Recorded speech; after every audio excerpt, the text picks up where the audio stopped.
बिस्मिल्लाहिर्रहमानिर्रहीम। हम पढ़ रहे हैं जनाब income from salary.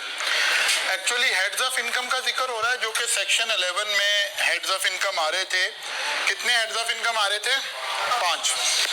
Income from salary, income from property, income from business, capital gain and income from other sources. हमने कहा जनाब इनकम फ्रॉम प्रॉपर्टी तो हमने कंप्लीट कर लिया, सैलरी पढ़ रहे हैं, इनकम फ्रॉम प्रॉपर्टी में भी ऐसे ही था कि इन 4 बातों के जवाब ढूंढ रहे थे। अभी ज्यादा काम चल रहा है स्कोप का और सैलरी की एक डेफिनेशन 5-6 पॉइंट्स की हमने पढ़ी और उसको अब हम आगे लेकर चल रहे हैं, ठीक है ना।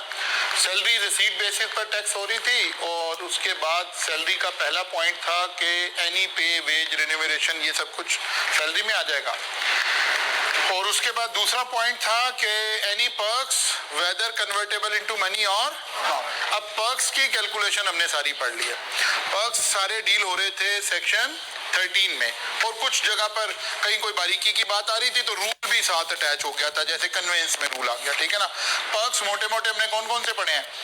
Convince, accommodation, domestic servant, utilities, interest free loan, और फिर आया एसेट ट्रांसफर, फिर वेवर ऑफ ऑब्लिगेशन और फिर आ गया अदर आ गया, ठीक है ना।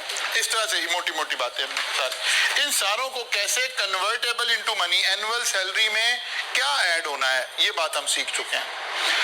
फिर नेक्स्ट पॉइंट आ रहा था कि भाई allowances, amount of any allowance provided by an employer to employee including cost of living allowance, subsistence allowance, rent, utility, education, entertainment, traveling allowance, ये सारी चीजें ऐड हो जाएंगी।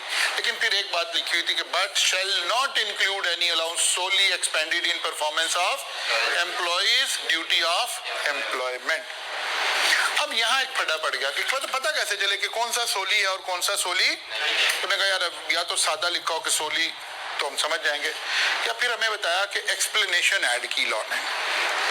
उसने कहा for removal of doubt it is clarified that allowance solely expended in performance of employee's duty does not include, अगर आपको monthly salary में कोई फिक्स अमाउंट दे दी जाए या as a percentage of salary provide करती है।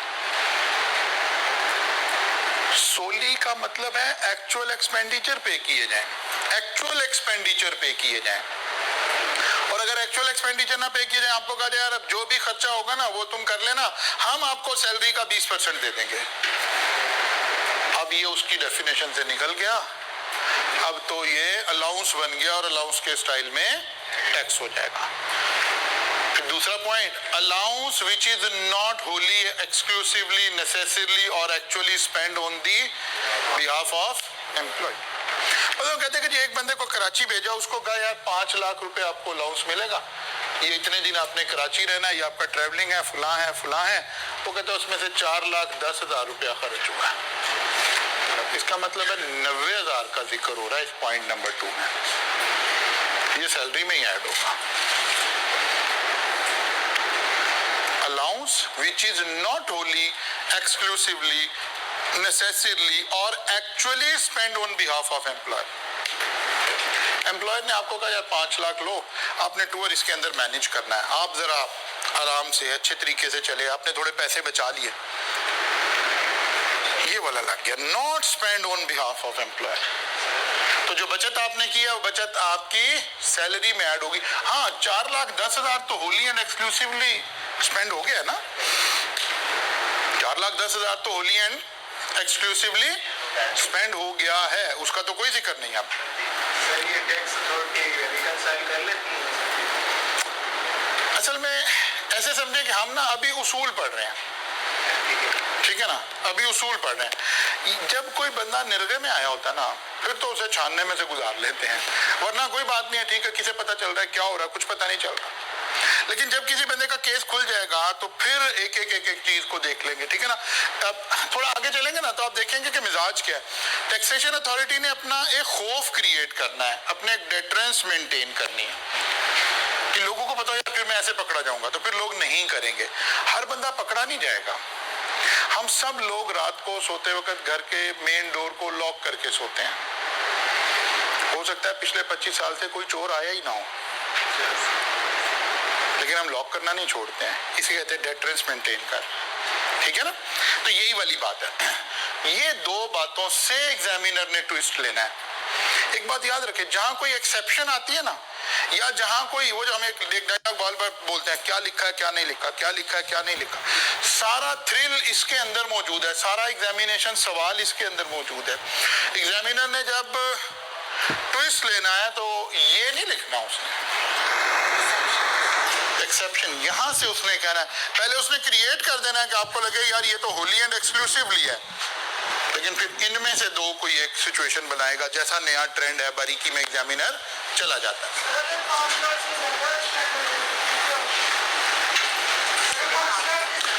हम ऐड की बातें कर रहे हैं, वही पुराना उसूल, हम एडिशन की बातें कर रहे हैं कि कितना सैलरी में ऐड होना है, ज्यादा खर्च हो गया है। तो पहली बात है, अगर तो होली एंड एक्सक्लूसिवली थी तो फिर एम्प्लॉयर ने ये कह के भेजा होगा यार भाई ये 5 लाख रुपया रखो, खर्चा कर लेना, जो होंगे आके रीइंबर्समेंट ले लेना। तो अगर 20 लाख खर्च हो गया तो कोई बात नहीं, it is Holi and exclusively, ठीक है ना। इसको तो डिस्कस करने की जरूरत है ही नहीं है ना, it is Holi and exclusively. जरूरत तो उसकी है कि अगर 5 लाख खर्च रही हो और कुछ बच गए हैं, अब क्या करना है, कहानी तो वो डिस्कस हो रही है।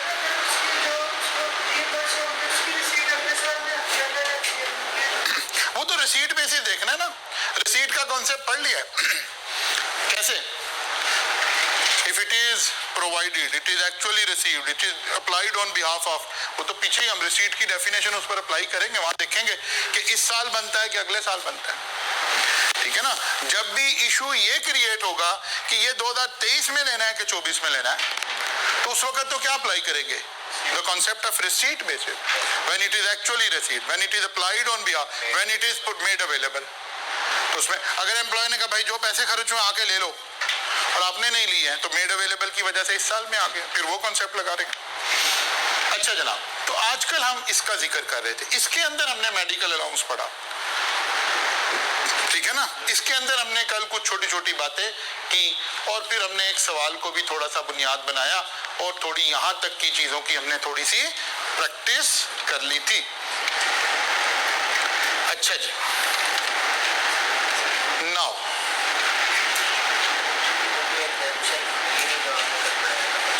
कोई बात नहीं, अभी यहां से पढ़ने, बुक में अलग अलग करके लिखे ना, अभी फिलहाल यहां से पढ़ने, ठीक है ना। फिर मैं लिंक कर दूंगा, बुक खोल के फिर थोड़ा सा जैसे हमारा सिलेबस कवर हो जाएगा ना, फिर से को लिंक कर दूंगा। बुक ने एग्जाम्पशन का एक चैप्टर अलग बनाया हुआ है, ठीक है, हमने उसको एक जगह किया हुआ, जाहिर है जहाँ की एग्जाम्पशन डिस्कस हो रही है वहीं उसको डिस्कस होना चाहिए ना। तो यहाँ तक हम पहुँच गए थे, कल ये सवाल भी हमने डिस्कस कर लिया था, और इसको हमने कल मेजर काम हमने किया था कि यार सवाल कैसे सॉल्व होगा। अभी कल भी इंशाल्लाह ताला इसको यहाँ से और आगे लेकर चलेंगे, सवाल ऐड करते जाएंगे, साथ साथ प्रैक्टिस होती जाएगी, और साथ साथ अब हम एक एक दो कॉन्सेप्ट ऐड करेंगे।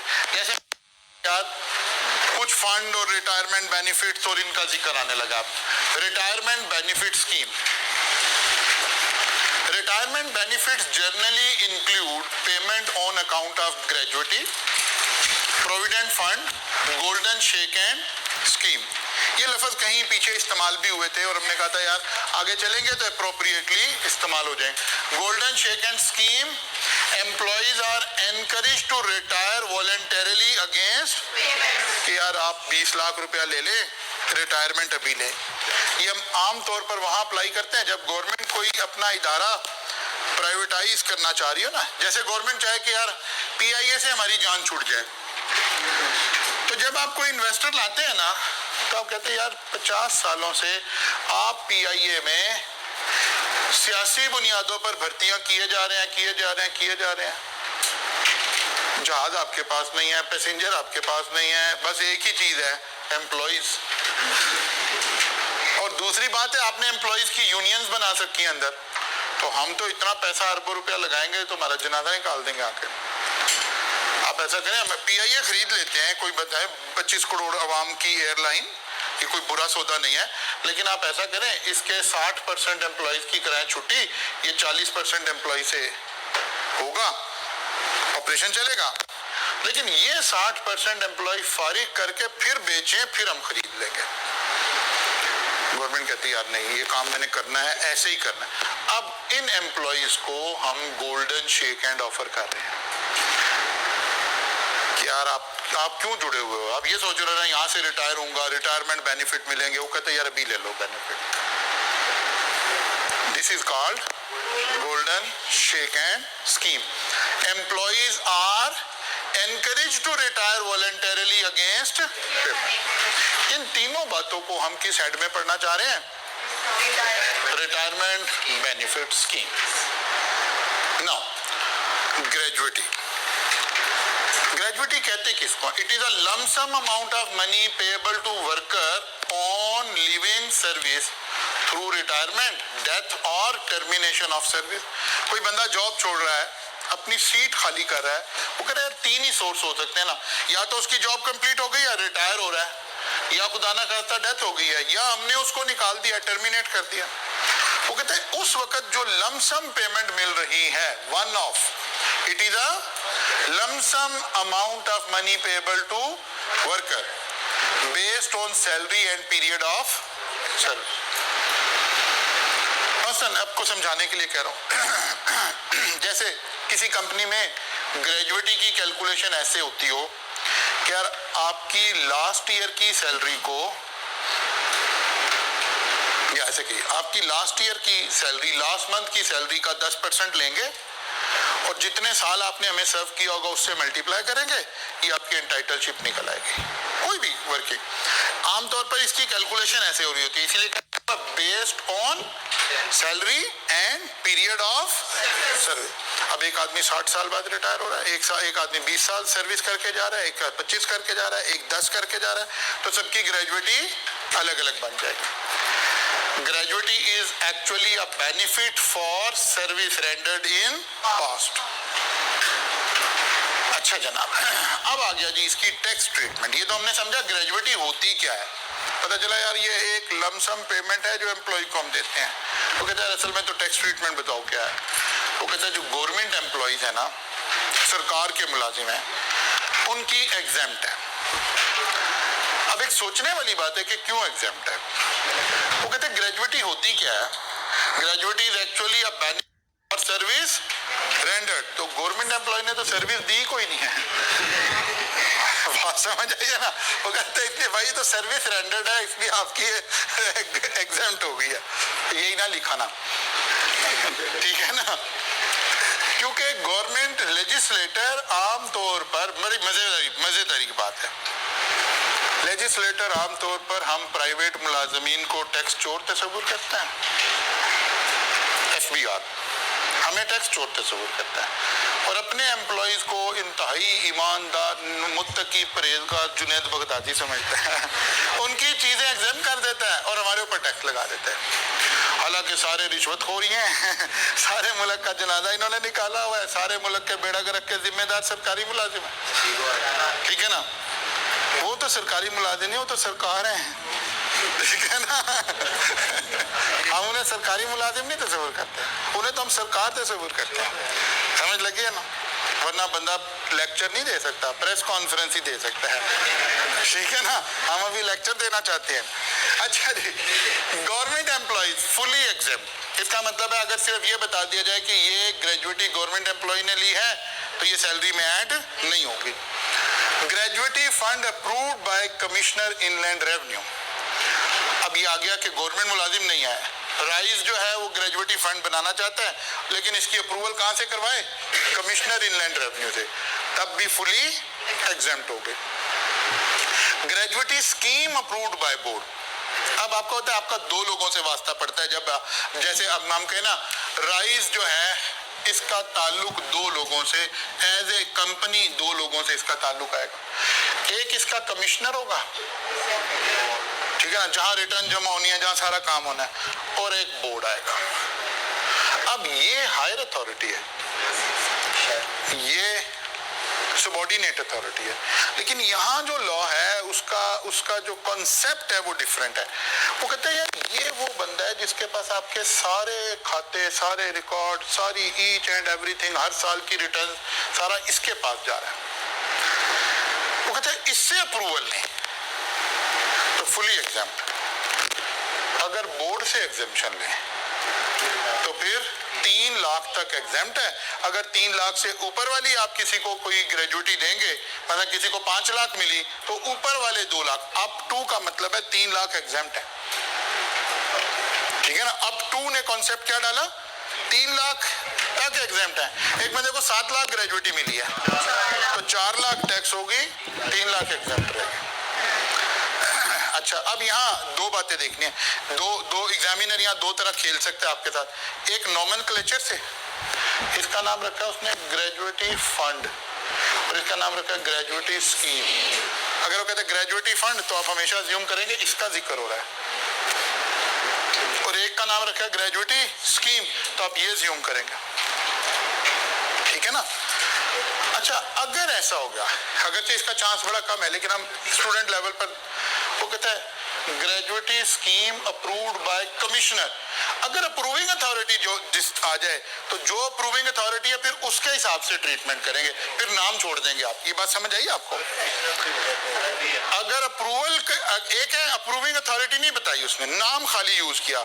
उसने कहा जी ग्रेजुएटी फंड, ये नहीं बताया किसने अप्रूव किया, तो हमने फौरन इसको ये वाली कैटेगरी तस्वीर किया। उसने कहा जी ग्रेजुएटी स्कीम, अप्रूविंग अथॉरिटी नहीं बताया, हमने नीचे वाला किया। उसने कहा नहीं, gratuity scheme approved by commissioner.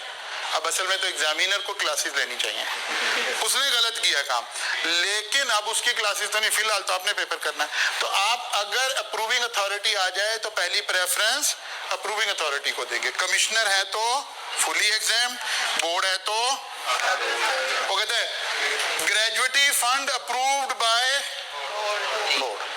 अब हालांकि लफ्ज ही गलत है लेकिन अब वहां बैठ के हम गलती तो नहीं निकाल रहे। अगर अप्रूविंग अथॉरिटी आ गई तो फिर उसके मुताबिक सॉल्व करेंगे, और अगर खाली नाम आ गया तो फिर उसके मुताबिक। और हम अज्यूम करते हैं कि अल्लाह करे एग्जामिनर ठीक ही चल रहा हो, गलत ना ले रहा हो। गवर्नमेंट एम्प्लॉइज, बोलो भी सही, government employees fully exempt, gratuity fund approved by commissioner fully exempt, gratuity scheme approved by board up to 300,000, ठीक है ना जी। इसके बाद आ गया अनअप्रूव्ड ग्रेजुएटी फंड। वो कहता नहीं किसी से अप्रूवल नहीं ली, बस हम अपने एम्प्लॉयज को ग्रेजुएटी दे रहे।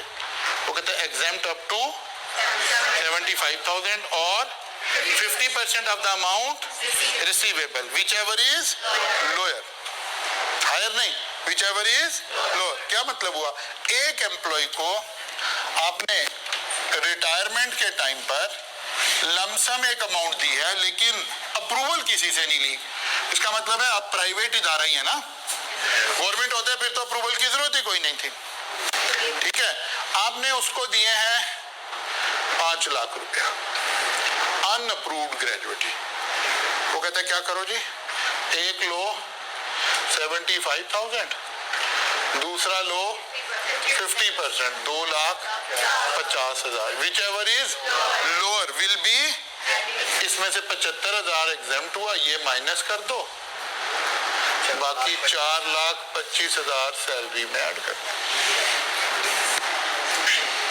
कैलकुलेशन तो ऐसे ही होगी ना। अब एग्जाम अब लेटर यहाँ बड़ा कंजूस हो गया। एक एम्प्लॉय है, उसको आपने 50,000 रुपया ग्रेजुएटी दी है रिटायरमेंट के टाइम पर, और बंदा कौन है, ये अनअप्रूव्ड ग्रेजुएटी रिसीव कर रहा है। लॉ कहता है जनाब A 75,000, B 25,000, whichever is lower, ये माइनस करें 25,000 फिर शाम। बात समझ आ रही है? यानी आप कुछ ना 10 रुपए भी देंगे तो 5 रुपए ऐड हो जाने हैं, विच एवर इज लोअर की वजह से। अगर यहाँ कह देते ना विच एवर इज हायर, तो चलो एक लेवल तक के लोगों को एग्जेम्पशन मिलती रहती, कम से कम 75,000 से नीचे वाले लोग सारों को उनकी ग्रेजुएटी फुली एग्जेम्प्ट हो जाती। लेकिन यहाँ इसको डिस्करेज करने के लिए कि भाई इस तरह ग्रेजुएटी स्कीम नहीं बनानी है, आप अप्रूवल लें ताकि आपके एम्प्लॉय का बेनिफिट हो, उसके ऊपर टैक्स ना लगे। इसमें कोई भी अनअप्रूव्ड, अब इसको स्कीम कहें फंड कहें, अनअप्रूव्ड, असल लफ्ज ये वाला पकड़ना, अनअप्रूव्ड, ठीक है ना। सॉरी जी, कमिश्नर बोर्ड अपॉइंट करता है। समझ आ गई जी। ग्रेजुएटी के फिर सवाल में आने के कितने चांस हो गए? 4। वो 360 डिग्री वाली बात, या तो वो कह दे कि ये गवर्नमेंट एम्प्लॉय है, या वो कह दे प्राइवेट इदारे का एम्प्लॉय है लेकिन ग्रेजुएटी फंड अप्रूव हुआ है कमिश्नर से, ग्रेजुएटी स्कीम अप्रूव हुई हुई है बोर्ड से, और ग्रेजुएटी फंड या स्कीम अप्रूव हुई नहीं हुई। 4 ऑप्शन आ गए गवर्नमेंट पास। अब हमें केयरफुली सिर्फ रीड करना है और अप्लाई करना है जी।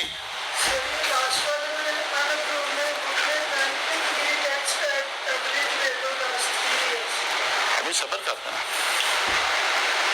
ठीक है ना, अभी सब्र कर देना, इसीलिए तो किताब को पढ़ नहीं रहे, ठीक है ना। ये एक ऑप्शन है, ये एक अलग जगह ऑप्शन पड़ी है, इसे वहां पढ़ेंगे, ठीक है ना। अभी सिर्फ हमने कहा कि ऐसे चलेगा, ठीक है ना। अभी वो हमने इसकी ये बात नहीं की, हमारी ये तकरीबन सेकंड हाफ के बाद ये बात डिस्कस करेंगे। 3 बातें आनी ऐसी, उन्हें इकट्ठा करेंगे डिस्कस। अभी फिलहाल हमने सैलरी में ऐड कर लिया, ठीक है ना। अच्छा जी, exemption in respect of unapproved gratuity shall not apply in the following cases. Exception किसकी? चौथी वाली ऑप्शन की, ठीक है ना। पहले शेख साहब बने हुए, 10 रुपए भी किसी को एग्जेम्पशन नहीं दे रहे। एक बंदे को ग्रेजुएटी फंड से 10 रुपए मिले हैं, 75,000, 5, 10 में से 5 माइनस 5 फिर है। आज समझ आ रही ना। यानी in any case 50% of the gratuity हम टैक्स कर रहे हैं इस वाले केस में। ये बात समझ आ रही ना।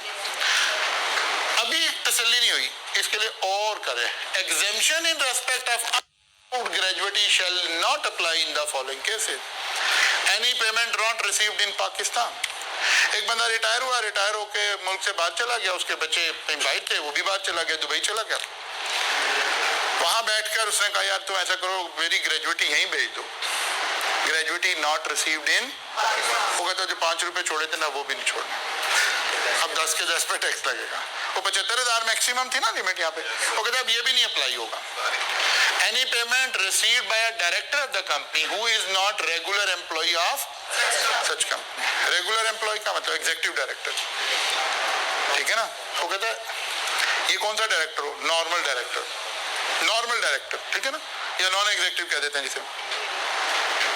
वो कहता है अगर डायरेक्टर रिसीव कर रहा है तो उसको भी एग्जेम्पशन नहीं मिलेगी। Any payment received by a non resident, Pakistani non Pakistani नहीं बात हो रही, रेजिडेंट वर्सेस नॉन रेजिडेंट। मतलब ये बंदा उस साल में, वो कल हमने एक बात पढ़ी थी कि यार अगर कोई बंदा रिटायर होने लगा है और उसकी कोई लीव्स हैं और कोई इस तरह की कहानी है, ठीक है ना।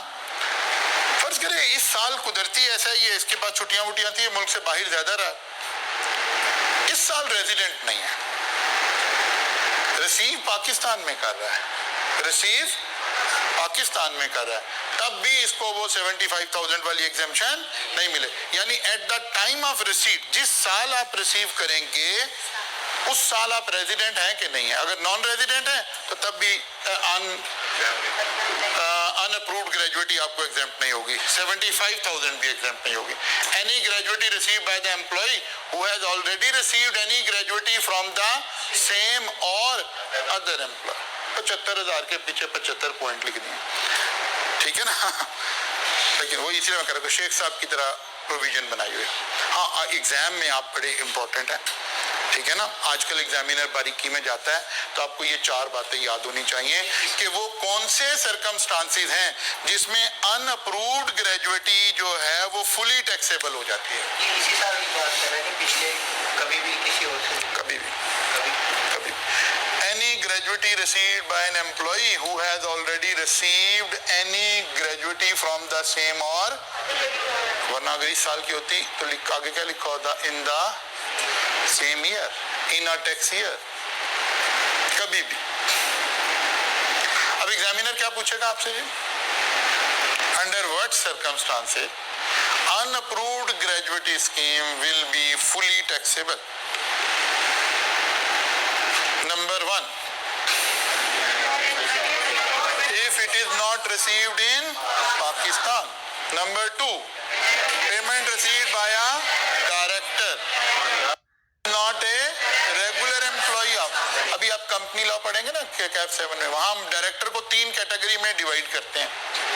एक डायरेक्टर है जो शेयर होल्डिंग की बेस पर आए हैं कि यार मेरे शेयर ज्यादा है कंपनी में, मैंने इलेक्शन लड़ा, मैं डायरेक्टर हो गया, इसका नाम डायरेक्टर है, या समटाइम इसको रेगुलर डायरेक्टर बोलते हैं. एक हमारा एम्प्लॉई है, बड़ा जबरदस्त बंदा है, हम कहते हैं यार इसका इनपुट लेना चाहिए बोर्ड की मीटिंग में बिठाकर, लेकिन वो शेयर होल्डर नहीं है. हमने कहा नहीं यार इसको भी मीटिंग में बुलाना है. अब अच्छा उस मीटिंग में जिसको बुला लेंगे वो डायरेक्टर ही बन जाता है बेसिकली. अब हम उसका इनपुट लेना चाहते हैं, हमने उसे मीटिंग में बुला लिया, एक्चुअली इस बंदे का जिक्र हो रहा है, ये तो रेगुलर एम्प्लॉई है, मीटिंग में लाने के लिए हमने इसे डायरेक्टर का दर्जा दे दिया है, और इनके लिए हम लफ्ज इस्तेमाल करते हैं एग्जीक्यूटिव डायरेक्टर.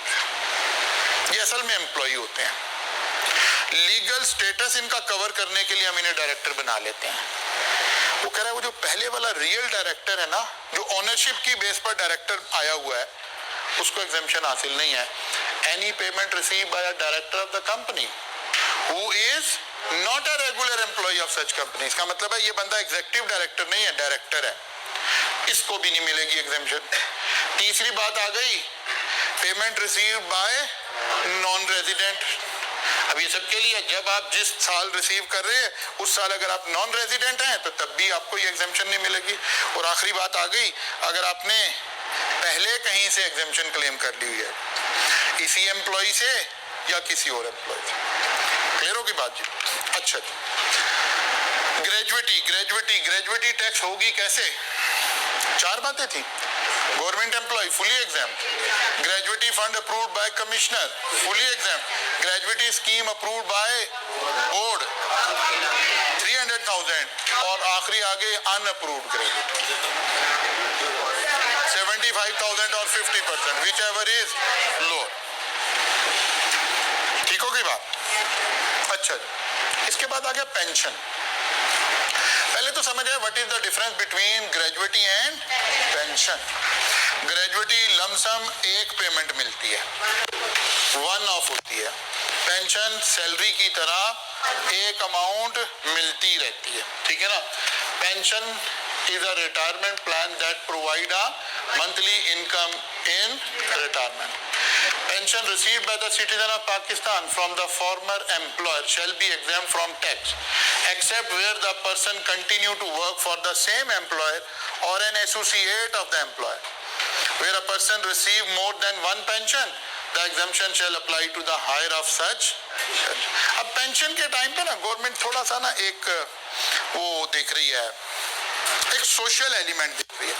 एक जनरल बात, पेंशन कब मिलती है? रिटायरमेंट के बाद. जनरली इंसान रिटायर कब होता है? 60 ईयर में. अब इसका एक सोशल एलिमेंट देखा जा रहा है. एक आदमी 60 साल के बाद भी दोबारा जॉब कर रहा है, ठीक है ना, और पेंशन रिसीव कर रहा है, तो अब कह रहे हैं कि नहीं यार इसको ये बेनिफिट दे दें, क्योंकि पेंशन की अमाउंट भी इतनी बड़ी नहीं होती ना. अच्छा जी. और कह रहा है अगर 2 जगह से पेंशन आ रही है, कहीं 2 जगह जॉब करता था, अब दोनों जगह से रिटायर हो गया, अब दोनों जगह से पेंशन आ रही है, तो कहता है जो हायर आ रही है वो एग्जम्प्ट हो जाएगी. ठीक है ना? Pension received by the citizen of Pakistan from the former employer shall be exempt from tax, except where the person continue to work for the same employer or an associate of the employer. अगर वहीं दोबारा job कर ले retire होके, वो कहते हैं यार इस पे हमें शक पड़ गया, कहीं ये कोई कहानी तो नहीं करा रहे. ठीक है ना? एक बात आ गई. दूसरी बात है कि for a person over 60 year of age all such pension are exempt irrespective of the above mention condition. अब क्योंकि रिटायरमेंट तो आप अर्ली भी हो सकते हैं ना, इधर देखें, ऐसे समझे. एक बंदा है उसकी उम्र 45 ईयर्स है, वो सैलरी ले रहा है इस वक्त 7 लाख रुपया पर मंथ. वो कहता है यार इतना टैक्स बन जाता है, मैंने तो इस गवर्नमेंट को टैक्स नहीं देना जी. अच्छा जी. वो कहते हैं यार ऐसे करो, मुझे रिटायर करें, यहाँ से मुझे 2 लाख रुपए की पेंशन दे दें, फिर मुझे दोबारा एम्प्लॉय करें, वहाँ मुझे 5 लाख सैलरी दे दें. एम्प्लॉयर को समझाया कि तुम्हें तो कोई फर्क नहीं पड़ा, तुमने मुझे 7 लाख देना है ना महीने का. कहता है हाँ जी. कहता यार ऐसा करो, मुझे रिटायर करो, चलो यहाँ थोड़ा और ज़्यादा कर देते, 3 लाख रुपया मुझे पेंशन देनी शुरू करो, मुझे दोबारा अपॉइंट कर लो, 4 लाख मेरी सैलरी दे दो, तो मैं 4 लाख की सैलरी पर टैक्स देता रहूँगा, पेंशन तो मेरी एग्जेम्प्ट हो जाएगी। ऊपर वाली बात से उसे लग रहा था, बात समझ आ रही? तो लगा कि यार पेंशन एग्जेम्प्ट हो जाएगी। एम्प्लॉयर कहते हैं हाँ ठीक है यार, हमने तो उतने ही पैसे देने, 7 लाख की, कोई बात नहीं, तुम ऐसे बाइफरकेट करवा लो। लॉ ने इस बंदे को पकड़ा है, कहा नहीं नहीं नहीं, ये बंदा दोबारा नहीं कर सकता जॉब। अगर ये सेम एम्प्लॉयर के ऊपर उसने except where the person continue to work for the same employer, अगर लॉ सिर्फ यहाँ लिख देता तो फिर भी हल निकलता। तो कहते सर आप ऐसा करें, देखिए मैं आपका पुराना बंदा हूँ और आप मेरे से कभी काम लेते हैं डीजी सीमेंट में, और कभी आप खुद भी मुझे निशात मिल में भेज देते हैं। आप ऐसा करें, लॉ ने कहा है कि सेम एम्प्लॉयर पे आपने काम नहीं करना, आप मुझे एम्प्लॉय निशात मिल का शो कर दें, फिर मैनेजमेंट होगी। लॉ ने कहा नहीं नहीं, एसोसिएट कंपनी में भी नहीं मुलाजमत कर सकते। ऊपर रूल ये चल रहा है, ठीक है ना, accept where the person continue to work for the same employer or associate of associated company में भी नहीं। अगर आप दोबारा जॉब करेंगे तो आपकी पेंशन एग्जेम्प्ट नहीं रहेगी, एक उसूल आ गया। फिर लॉ को ख्याल आया कि नहीं यार ये उसूल चलो हम यहाँ वाले इन लोगों पर तो। एक आदमी 60 इयर्स उसने एक एज अचीव कर ली है और अब वो काम कर रहा है, फिर उस पर ये वाला उसूल ना लगाए। नीचे एक्सेप्शन आ गई, for a person over 60 year of age all such pensions are exempt irrespective of above mention. Condition क्या थी? सेम पे काम ना करे, एसोसिएट पे। अब वो कहते हैं 60 साल के बाद भले सेम पे भी काम करे, भले एसोसिएट पे भी काम करे, जो पेंशन मिल रही है दैट विल बिकम एग्जेम्प्ट। जी, all above. For a person over 60 year of age, all such pensions, ऐसा लगाया लॉ ने।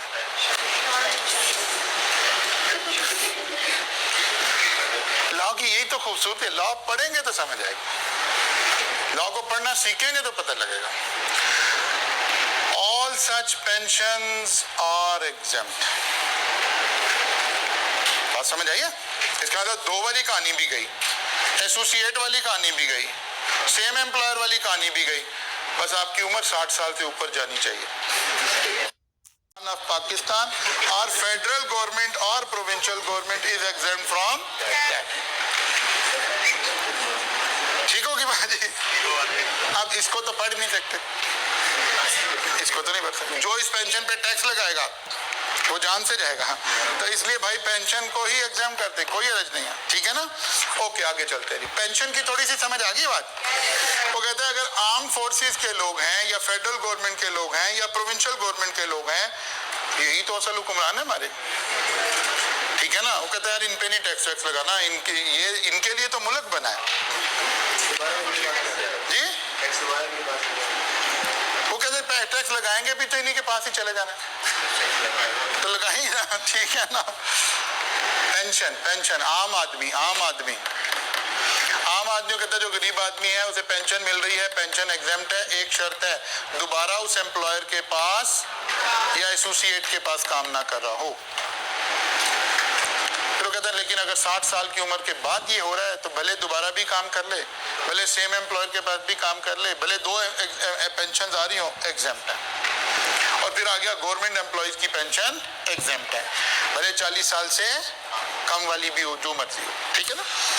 Pension received in respect of services rendered by a member of arm forces of Pakistan और federal government और provincial government is exempt from tax, credits का tax. अच्छा जनाब, दो बातें समझ आ गई। रिटायरमेंट बेनिफिट में दो बातें समझ आ गई। एक आ गया commutation of pension. It is a lump sum payment of a certain portion of pension for certain year paid in advance to employee at the time of.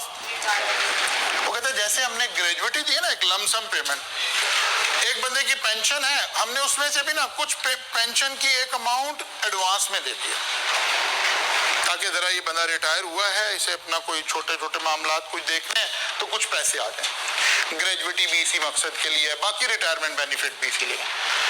इसे कहते हैं commutation of pension. Commutation of pension received by government और pension scheme approved by board shall be approved by board. अब यहाँ commissioner के पास इख्तियार ही नहीं है, ठीक है। Unapproved computation of pension, the amount will be exempt, lower of following 50% और 75, वही वाला उसूल लग गया, ग्रेजुएटी वाला उसूल लगा दो। और फिर दोबारा वही ग्रेजुएटी वाली बात लिखी हुई है, ये वही 4 पॉइंट आ गए कि ये एग्जेम्पशन नहीं मिलेगी अनअप्रूव्ड के लिए। क्लियर हो गई बात? ये 3 कहानियां तो हो गई हमारी खत्म। इसके ऊपर छोटी सी कोई न्यूमेरिकली देख लेते हैं कि करना कैसे है ताकि आपके काम जिम्मे भी कुछ काम आ जाए और आप घर जाके भी खुदा ना खास्ता कुछ कर लें। Mr. Kamran is employed in Best Food Limited. His basic salary is 40,000 per month. In tax year 2020, he resigned on 31st March 2021 and received 90,000 from unapproved gratuity fund. तो भाई खाली उसको तो नहीं देखना, पहले सैलरी को टैक्स कर लें। सैलरी अब रिटायरमेंट होगी 31 मार्च को, तो मक्खी पे मक्खी मार के 12 से नहीं जरूरत दे देना। अब हमने इसको 9 मंथ, क्योंकि ये 3 मंथ पहले रिटायर हो गया तो 9 से मल्टीप्लाई कर दिया, 3,60,000 बेसिक सैलरी आ गई। अब आ गया जनाब ग्रेजुएटी 90,000 और इसमें से कौन सी है, लोअर ऑफ 75,000 और 50% ऑफ 90,000, 45,000 आया। 45,000 90 में से माइनस किया तो 45,000, ठीक है ना। कि कैसे सॉल्व करना है भाई, ऐसे सॉल्व करना है। डन होगी बात? चलिए जनाब, तो 4,05,000 रुपया।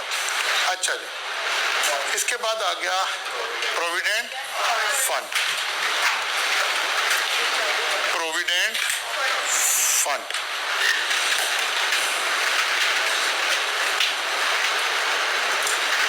चलें बस रुक जाते हैं आज, अब कम बच्चे हैं यहाँ की तो कम हरज होगा, कल इंशाल्लाह यहाँ से फतह रखा।